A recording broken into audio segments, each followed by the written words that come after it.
Hi, this is Hongshu from motioncircles.com. In today's video, I'll teach you how to do this animation in After Effects. Without further ado, let's get started.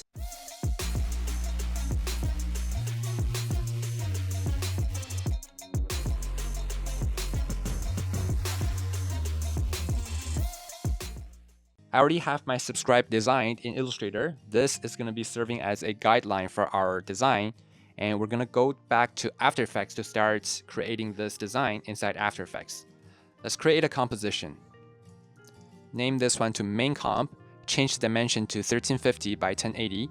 Frame rate 30 frames per second. Duration 10 seconds. Click on OK. Let me import our Illustrator file. Double click, import Illustrator file, and then import as search. Make sure here the setting is set to composition, retain layer sizes, and make sure to uncheck this Illustrator sequence. Click on open. Let's go inside. These are my 3 layers. We have this smaller text and then this bigger one and then the background. Let's select this bold small text here, right click, create shapes from vector layer. And now we've created the outline for these letters. And then we're gonna create shapes from vector layer with this larger text as well. Now we have 2 outlines. We can hide these original ones. We have 2 layers of outlines for these 2 words here. If I click the drop down menu, you can see each letter is broken down into its own group. Next thing, I just want to center these 2 groups here. Let's go to align and then click on the center. Next, we can start animating the path property for these layers. Let's select both and then search for the path property. Let's hit the stopwatch to add a keyframe on all the path properties under these 2 layers. So that's all the keyframes we need for all the path properties. And we need to figure out which letter is which. For group 1, it's starting from the back. So group 1 is the letter E. And then the last group, group 9, is going to be the letter S. So essentially what we need is to copy the keyframe. Let's say the S, let's copy the keyframe under the path property of the bigger S. Copy this one here, Command C. And then let's go search for the bold smaller S here. It could be the group 9. Yeah, it is a group 9. And then we need to paste it on here, but we need to move forward 20 frames. Command Shift, right arrow. Let's paste in the keyframe, Command C. And then make sure we move this S to align with this position that we want. And now if I play the animation, you can see my S is animating from this original position of this bold and small version all the way to this bigger and thin version. And that's how we do the animation between these 2 typefaces, 2 thicknesses. And we're gonna do the same thing for each letter. Let me just find the second path property keyframe for the U, which is going to be the group 8 here. So this is the bigger U, and this is the keyframe we need. Command C, and then paste it onto the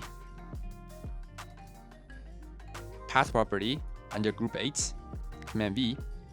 Make sure to move this U to align with the position that we need it. Next, let me find group 7. For group 7B, we got 3 keyframes. We need to copy all 3, Command C. And then let's go find the group 7 here. Make sure you click on the path property before you paste in the keyframe. Command V, and then move it over here. So number 6 here.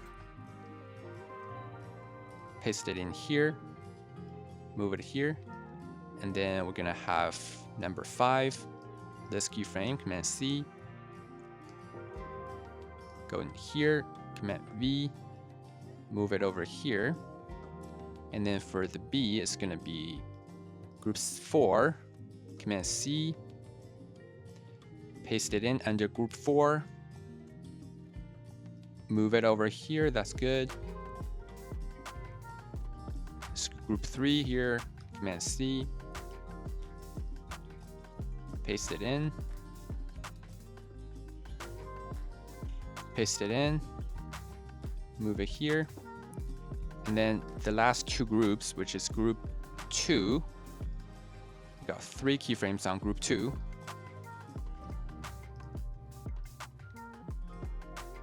move it over here. And then the last group will be this keyframe for the E. Paste it in here. And now we can hide this layer because we got the animation on the other layer. Hit the shy button. Let's see the animation for now. So that's our morphing between the two states. I think that looks fine. And now we just need to copy the original keyframe, all these first keyframe, Command C, and then go for 20 frames. Paste it in so that we have one loop here. It's going big and small, big and small. Let's go inside the graph editor, select everything, right click, go to keyframe assistant, easy ease, go to the graph editor. We need to manipulate the graph like what we did before. Just drag the influence over here to maybe 95%. Let's do 95% influence in the center. And then on the two sides, let's do 15% influence here. Let's change to 15%. Now let's play the animation. Yeah, in order to see the effect, we still need to duplicate these layers a couple more times. Command C and then duplicate it again, so we have this kind of bounces.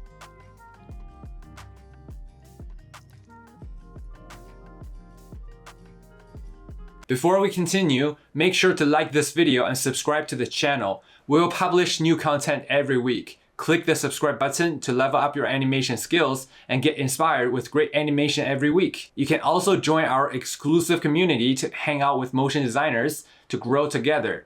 Check the link in the description below. Yeah, I think I like the animation. Let me duplicate it again to have 4 loops here. I think in terms of animation, I like the energy. I like what it looks like. So it should be fine. I just want to see what if I duplicate this layer. I'm gonna maybe do something fancy here. Let me duplicate 2 times. And then U on the keyboard. We can start from the second keyframe. We can cut the layer from here. So select the 2 duplicated keyframe.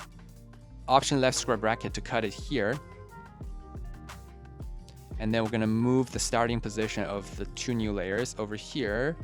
And then move this one down, move this one up. So we have a layout like this. And then let's play the animation and see what it looks like. Okay, I think essentially what I want to do is I don't want the overlap. That makes me a little dizzy. If this is the style you're going for, I think you're good to go. But for me, I think I can manipulate the curve even more to have a similar animation. So I think what I need to do, hit U on the keyboard. Let me make the timeline bigger. And let me only adjust the first 3 set of keyframe. Select the first 3 keyframes on all these path properties. Go to the curve editor. And you know what? Let me delete the rest of the keyframe so that it's not distracting. And then let me delete this layer so that I only have 1 top layer to work with. Let me get all these keyframes and then let me set it back to the original keyframe, the linear keyframe, and then right click, keyframe assistant, easy ease. Let's go adjust the curve like we did before. Try a 95% of influence here in the center on both sides, 95% of influence. And then we're gonna do a 15% of influence at the beginning and the end, so that the animation actually matches with my first set of keyframe or the first layer. And now this should have the same bounces. However, when they change it, it's just gonna be 1 big and 1 small. Let me duplicate these layers 4 times or 3 times. 1, 2, 3, so that they match up with each other. And then now I can duplicate this first layer, move it down so that it's occupying the whole space. Let me drag these layers down and let's see the animation now. Now we don't have the overlap anymore. So this is the animation we got. I think I like this better without the overlap and all the motions are similar, right? So another thing we can add is, what if we do some offset between these letters? Let's hit U on the keyboard. Let me see if I can do an offset. Let me try 1 frame offset. So let's go for 1 frame. And then we're gonna move this here and then go 1 frame. For the letter B, we need to copy the 3 path properties in order to change 1 letter in this case. So I'm gonna move these 3 set here and then go forward. For S is 1 set and then go forward. For the C is gonna be 1 set and go forward again. For the R is gonna be 2 sets. And then for the I, let's go forward 1. And then let's do the B, it's gonna be the 3 sets here. So that's account for 1 letter. And then go for 1 frame. Move these ones over here so that we have 1 frame offset to all these letters.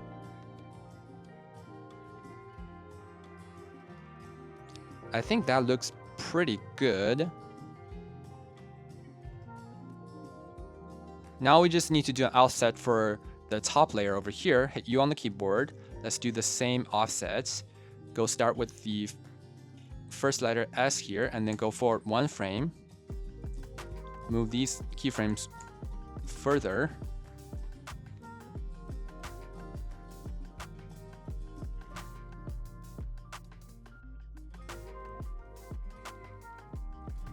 Now let's see what it looks like. So it's gonna look like almost a wave effect. Now we can just delete this one and duplicate this one again, put it down here so that we don't have to adjust it one more time, because these 2 layers, top and bottom, are having the exact same animation. Let's see what it looks like after the offset.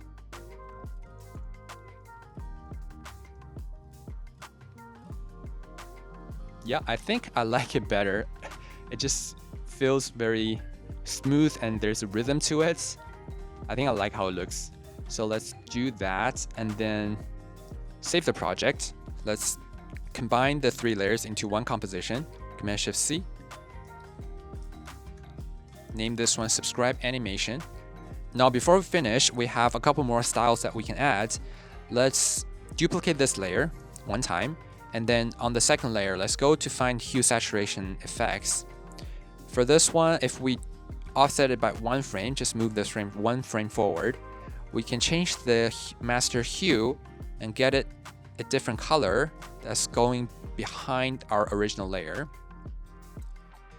So let's change the master hue. I like this blue color behind the orange, so I think I'm gonna go with this one. And then we can also tone down the master saturation and tone down the lightness, maybe to -15 on both, so that we have this almost like a scribble layer underneath it to give it an echo effect. So that's what it looks like. And then after that, what we can do is we can add in a noise effect. Let's go layer, new, adjustment layer, and then let's go add in a noise effect. Change the noise to 10%. And another thing I want to add is turbulence displays.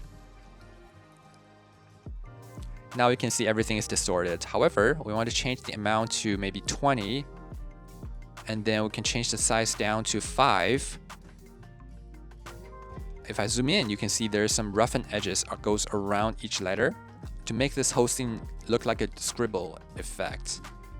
So in terms of the animation, let's go to add a keyframe on the evolution, and then we can go maybe to 5 seconds and then change the evolution amount to 5 round. Let's see how fast the animation is. So you can see there's slight animation. If I go this to full resolution, you can see the effects that I get. Now I think the second layer might be too much. It's making me a little dizzy. So maybe I should change the opacity down to 35% or 20%. Let's try that.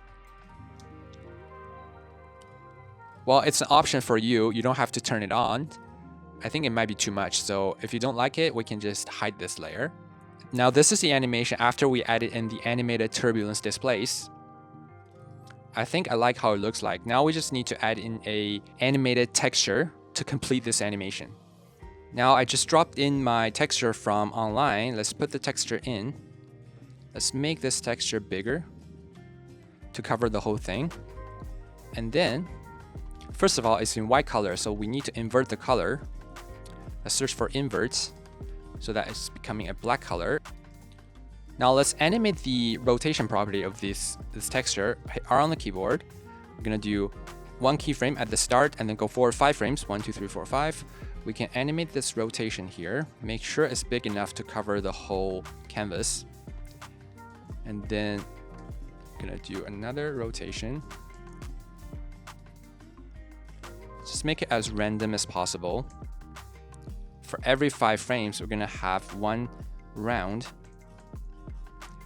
And then after we have these keyframes, right click, turn it into hold keyframe, and then we can do a expression, hit option, and then click on the stopwatch. Over here, just type in loop out. Now we should have a texture that's looping all the time. And this texture right now is too dark. Let's go to tone the opacity down, maybe to 65% or even 30%. More like 25. Let's change it to 25% to tone it down. And let's see the animation for now.